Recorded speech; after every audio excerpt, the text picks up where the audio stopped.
¿Qué tal, hermanos? ¿Cómo están? Nuevamente en contacto, aunque sea por medio de estos videos que podemos distribuir.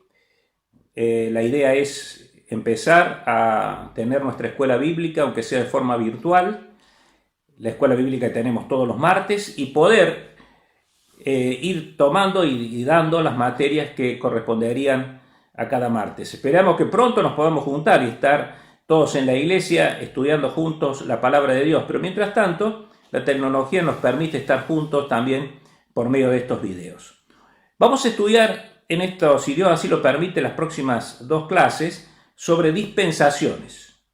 ¿Qué es la dispensación? ¿A qué llamaron aquellos que estudiaron la palabra de Dios, especialmente en el siglo XIX, el dispensacionalismo?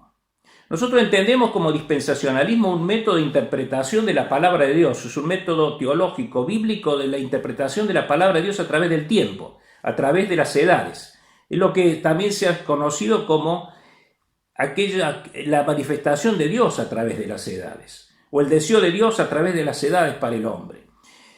Ha habido teólogos dentro del movimiento de los hermanos, especialmente Darby, que es uno de los fundadores del movimiento de los hermanos, que fue uno de los principales propaladores del dispensacionalismo. Y después también quizás el más contemporáneo, aunque ya falleciendo en el siglo XX, a principios del siglo XX, en 1921, Charles Scofield, quien lo conocemos todos por la Biblia de Scofield, la Biblia comentada que nos supo dejar para el estudio de la palabra de Dios.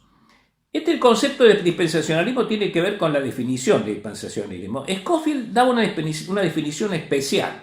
Él decía que una dispensación es un periodo de tiempo durante el cual el hombre es puesto a prueba con referencia a cierta revelación específica de la voluntad de Dios, cierta revelación específica en un tiempo. Pero Schaeffer, en su teología, da una definición que a mi modo de ver me gusta más, donde habla de la administración de una revelación especial de la voluntad de Dios. Mientras Scofield hace hincapié en un tiempo determinado de la historia bíblica, Schaeffer habla de la responsabilidad. Esa responsabilidad del hombre administrando la voluntad de Dios es la que va a determinar o no ese tiempo. Esa es la idea. Entonces, por eso, cuando hablamos de dispensación, tenemos que hablar de responsabilidad, de mayordomía. Esa es la idea. Mayordomo, aquel que administra los bienes de su Señor. Por eso, me gusta en la etimología de la palabra entender que la palabra dispensación viene del latín dispensatio, que significa dispensar, dar de forma gradual, dar algo o otorgar algo en forma sistematizada. Y es un poco lo que Dios ha hecho con el hombre con respecto a su voluntad. Dispensar también tiene también lo que llamaríamos su paralelo, ¿no? La palabra dispensación. En griego es oikonomía. ¿Qué significa economía? Significa administrar o administración. El ecónomo es aquel que administra. Es el mayordomo, es la idea de mayordomo. El ecónomo es el mayordomo. Y entonces cuando nosotros tomamos estos conceptos, vamos a decir que una dispensación es una mayordomía que Dios otorga al hombre para que administre su voluntad a través del tiempo. Seguimos con el concepto bíblico que tiene este concepto o esta palabra dispensación. En primer lugar, hay dos partes interesadas. Hay un señor y hay un mayordomo. Hay una relación asimétrica porque el señor es el que da al mayordomo las facultades de administrar su voluntad, de administrar sus bienes en este caso, ¿no es cierto? En el caso de Dios, la voluntad de Dios. Decimos también que el concepto bíblico nos muestra de un principio de responsabilidad específica. El mayordomo tiene una responsabilidad con su señor. Esa responsabilidad le lleva a tener que rendir cuentas, a tener que un día decir, mire, señor, esto es lo que hice yo con la mayordomía, con los bienes que usted me ha confiado. Y ese rendir cuentas puede llevar a que ese mayordomo, si no ha cumplido bien su deber, pueda ser removido. Mire, vamos a ir a las Escrituras Y vamos al Evangelio según San Lucas, en el versículo 16, donde tenemos una parábola que todos conocemos, que es la parábola del mayordomo infiel. Y ahí vamos a encontrar estos 4 puntos para que nosotros podamos entender cuál es el concepto de dispensación o de mayordomía. Versículo 1 del capítulo 16, según Lucas. Dijo también a sus discípulos: había un hombre rico que tenía un mayordomo, y éste fue acusado ante él como disipador de sus bienes.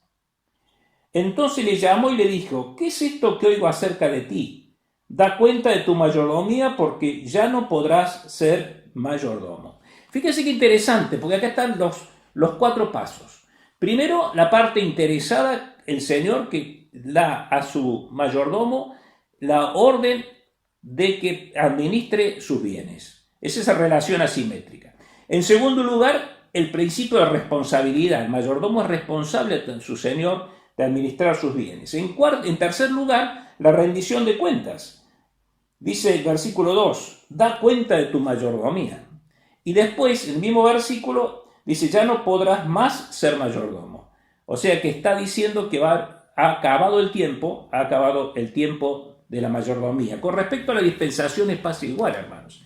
Hay un tiempo en que el hombre, al fallarle a Dios en su mayordomía, en su administración de su voluntad, ha tenido que ser removido de esa mayordomía. Miren, si nosotros vamos a la primera dispensación, que es la dispensación de la inocencia, nos vamos a remontar a Adán allí en el huerto del Edén. En esa dispensación de la inocencia nosotros vamos a Génesis, el capítulo 1, y nos muestra lo que Dios hizo con Adán. Una vez que Adán ha sido creado, dice versículo 27 del capítulo 1 de Génesis: y creó Dios al hombre a su imagen, a imagen de Dios lo creó, varón y hembra los creó. Y los bendijo Dios y les dijo: fructificad y multiplicaos, llenad la tierra, sojuzgadla y señorad en los peces del mar, en las aves de los cielos y en todas las bestias que se mueven sobre la tierra. Y dijo Dios: he aquí os he dado toda planta que da semilla, que está sobre toda tierra, y todo árbol que hay fruto y que da semilla, os serán para comer. Y a toda bestia de la tierra, y a todas las aves de los cielos, y a todo lo que se arrastra sobre la tierra en que hay vida, toda planta verde le será para comer. Y así fue. Fíjense lo que dice el capítulo 2 del mismo libro de Génesis. Dice el versículo 15: tomó pues Jehová Dios al hombre y lo puso en el huerto de Edén para que lo labrara y lo guardase. Y mandó Jehová Dios al hombre diciendo: de todo árbol del huerto podrás comer, mas del árbol de la ciencia del bien y del mal no comerás, porque el día que de él comieres ciertamente morirás. Todos conocemos cuál fue el resultado de esa administración de Adán y Eva en el tiempo de la primera dispensación o dispensación de la inocencia. Un fracaso rotundo del hombre. Un fracaso que hasta nuestros días lo va llevando y arrastrando en esa naturaleza caída. Gracias que Dios en cada dispensación y ante cada fracaso del hombre proveyó por su gracia una solución. Y Dios hizo un pacto también con Adán en aquel tiempo. Y le dijo que de la simiente de la mujer iba a nacer aquel que iba a herir en la cabeza a Satanás el engañador. Ese fue el Señor Jesús, que con su obra maravillosa en la cruz del Calvario redime a la raza humana y la pone nuevamente en posición de ser adoptados hijos de Dios. Las dispensaciones, el esquema dispensacional de la palabra de Dios abarca 7 dispensaciones: la inocencia, la conciencia, el gobierno humano, la promesa, la ley, la gracia y el milenio. Son 7 dispensaciones. Ustedes tienen que aprender de memoria el orden de estas dispensaciones, que son 7. Las dispensaciones tienen que ver con los pactos que Dios hizo con el hombre. Cada pacto corresponde a una dispensación. Después, en otras clases, vamos a hablar sobre los pactos. Hay un esquema dispensacional, que ustedes lo van a tener en el apunte, donde nos muestra cuándo comienza una dispensación, cuándo termina, cuándo comienza otra dispensación, cuándo termina, cuándo comienza la dispensación de la inocencia, cuándo termina, cuándo comienza la de la conciencia, cuándo termina. Y en ese esquema que ustedes tienen en el apunte, que está muy lindo, van a ver algunas características de cada dispensación. Estas características son, primero, lo que Dios ordena al hombre con respecto a la mayordomía de su voluntad. Después, la actitud o la actuación del hombre, ese fracaso del hombre. Después, el juicio de Dios sobre el hombre por haber fracasado. Y en tercer lugar, y en cuarto lugar, la provisión de gracia de Dios. Todas las dispensaciones tienen que ver con la gracia de Dios, con el amor de Dios, que Dios le da al hombre para que el hombre vuelva nuevamente a ser administrador de su voluntad a través del tiempo. Así que tengamos en cuenta las 7 dispensaciones para que nosotros podamos ir estudiándolas. Otra cosa que vamos a ver son las bases doctrinales o la base de la doctrina dispensacional. ¿En qué nos basamos para sostener la doctrina dispensacional? En primer lugar, nosotros nos decimos que la iglesia del Señor comienza en el día de Pentecostés. Hay algunos, como los ultradispensacionalistas, que dicen que no, que la iglesia comienza cuando se convierten los primeros gentiles. En el libro de los Hechos, en el primer viaje de Pablo y después que se confirma en el Concilio de Jerusalén, capítulo 15 de Hechos y los capítulos sucesivos. Pero nosotros decimos y sostenemos que la iglesia comienza en el día de Pentecostés. Allá en ese aposento alto donde estaban los 120 reunidos aparece el Espíritu Santo y da poder a la iglesia cumpliendo la promesa del Señor Jesús antes de ascender a los cielos. Y qué interesante es porque si nosotros vamos al capítulo 2 de Hechos, nos está hablando de esa iglesia primitiva y ya nosotros podemos ver en el capítulo 2 de Hechos, tanto en el versículo 42 hasta el versículo 47, donde se habla que Dios iba añadiendo a la iglesia a aquellos que iban siendo salvos, lo cual nos está mostrando que la iglesia ya había comenzado a funcionar. Es la dispensación de la gracia o dispensación de la iglesia, que está mejor dicho, porque todas las dispensaciones son de gracia, pero cuando nosotros hablamos de la dispensación de la iglesia, es la dispensación en la cual nosotros estamos en este momento. Esta es la dispensación de la iglesia o dispensación de la gracia. Otra cosa que nosotros sostenemos como base de doctrina dispensacional es que nosotros nos fijamos a una hermenéutica bíblica que es gramático y histórica. Gramatical porque nosotros lo que leemos, lo que interpretamos. No tenemos en cuenta alegorías, aunque hay muchas figuras de dicción en la palabra de Dios, hay antropomorfismos. Sin embargo, nosotros leemos que la creación fue en 7 días y son 7 días. Nosotros leemos que el diluvio duró 40 días y son 40 días. Y cuando leemos de que el pueblo de Israel estuvo 40 años, por ejemplo, dando vuelta en el desierto, son 40 años, multiplicado por 365 días. O sea, es gramatical. Por eso es muy importante esto, porque tiene que ver también con lo que nosotros creemos con respecto a la escatología, las cosas que han de venir. Y decimos que es histórica, porque nosotros creemos en la historia bíblica, en toda la historia bíblica. Nosotros lo tomamos como real, como es que es de Dios, que es palabra de Dios. La tercera base doctrinal de la dispensación es la unidad de la Escritura. La Escritura es una sola. Miren, las dispensaciones nos enseñan, el dispensacionalismo nos enseña a entender que está para la voluntad de Dios el pueblo de Israel, los que son gentiles o el mundo y la iglesia. Pero si bien es cierto el Antiguo Testamento fue escrito para el pueblo de Israel, la ley es para el pueblo de Israel, la Escritura es una sola, porque la Escritura nos enseña en su unidad cuál es la voluntad de Dios. Por eso decimos que es una sola. Y, hermanos, es interesante que nosotros podamos entender este concepto, porque cuando nosotros entendemos que la Escritura es una sola, estamos avalando lo que dice el apóstol Pablo cuando escribe a su discípulo Timoteo. Él dice, toda la escritura es útil para enseñar, para redarguir, para corregir, para instruir en justicia. Está hablando del Antiguo Testamento, pero él está escribiendo el Nuevo Testamento. La unidad escritural. No podríamos entender el Nuevo Testamento si no tuviéramos el Antiguo Testamento. Por eso decimos que la escritura es una sola. No hay que agregarle más nada. La escritura ya fue escrita para nosotros. Es la palabra de Dios completa, de las cosas que pasaron, de las cosas que son y las que van a venir. La revelación progresiva de Dios nos muestra la escritura, porque Dios ha ido revelando progresivamente las cosas. No las reveló de un todo, se las ha ido revelando progresivamente. Por eso, cuando el apóstol Pablo escribe a los Efesios, en el capítulo 1 de la carta a los Efesios, nos hace referencia a esto. Y dice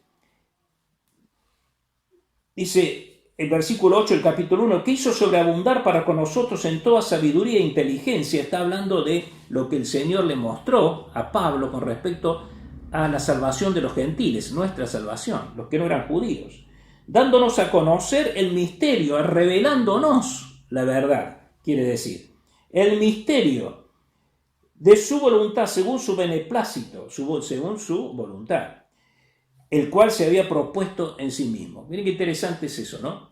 Y Pablo va, en la carta a los Gálatas también va a decir lo mismo. Va a mostrar cómo Dios ha ido progresivamente revelando su voluntad. Por eso Juan, cuando escribe en su Evangelio, el capítulo 1, en el versículo 17, Juan nos habla justamente de eso. Fíjense, si nosotros vamos al Evangelio de Juan, el capítulo 1, versículo 17, nos está mostrando esta verdad. Dice así, pues la ley por medio de Moisés fue dada, pero la gracia y la verdad vinieron por medio de Jesucristo. Nos está mostrando esa verdad y esa revelación progresiva de la palabra de Dios. Lo mismo dice Hebreos, cuando nosotros vamos al capítulo 1, donde nos dice cómo fue la palabra entregada. Dice, Dios habiendo hablado muchas veces y de muchas maneras en otro tiempo a los padres por los profetas, en estos postreros días nos ha hablado por el Hijo, a quien constituyó heredero de todo y porque asimismo hizo el universo. Entonces, tenemos como base doctrinal el comienzo de la iglesia en Pentecostés, la hermenéutica gramático-histórica para interpretar la palabra, la unidad de la escritura y la revelación progresiva de Dios, y por cuarto lugar, la escatología premilenial.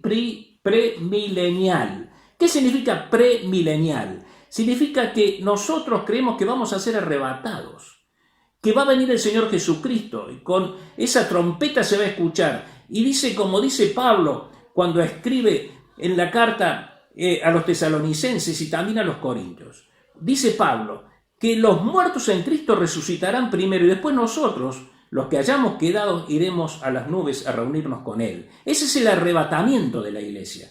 Pero ese arrebatamiento es premilenial, quiere decir que va a ser antes de que venga el milenio y antes de la gran tribulación. Antes de la gran tribulación. Por eso el dispensacionalismo tiene como característica que también es premilenial y pretribulacionista. Cuando decimos pre, estamos diciendo que vamos a ser arrebatados antes, porque hay otras doctrinas que son postmileniales o posttribulacionistas, o directamente niegan el milenio y niegan la tribulación. El milenio es el reino del Señor, la última dispensación que va a durar 1000 años con el Señor reinando aquí en la tierra. Y en me quiero detener para terminar este concepto de dispensaciones. Y me voy a ir a Apocalipsis. Apocalipsis capítulo 6. Miren, estamos viviendo tiempos difíciles. La humanidad como nunca está viviendo un tiempo especial. Ni siquiera en la Segunda Guerra Mundial había pasado lo que ha pasado ahora. Que se cierra el mundo. El hombre ha puesto llave al mundo. Estamos todos encerrados en las casas. Hay una cuarentena mundial solamente en África. Es el único continente que por ahora no lo ha abarcado la cuarentena. Pero en Europa, los grandes países europeos como Italia, como España, como Inglaterra, como Francia, los países importantes de América, ni hablar de los Estados Unidos, de México, Argentina, Brasil, Chile, Uruguay, estamos aislados, estamos encerrados. Nunca pasó esto. Está dando una idea de lo que va a ser, lo que va a venir, la gran tribulación. Nosotros no vamos a estar en la gran tribulación, porque vamos a ser arrebatados por el Señor, por su gracia. No vamos a estar en la gran tribulación, pero aquí en la gran tribulación van a pasar cosas terribles. Y esto que está pasando es una muestra.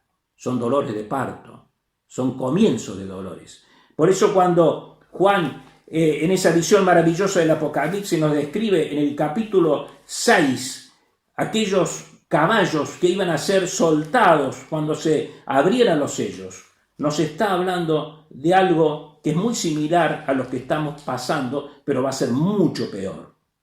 Dice, cuando escribe su libro Billy Graham, El tiempo de tormenta, dice, miren, todavía no se han desatado porque no llegó el tiempo los caballos, pero estamos escuchando el relincho.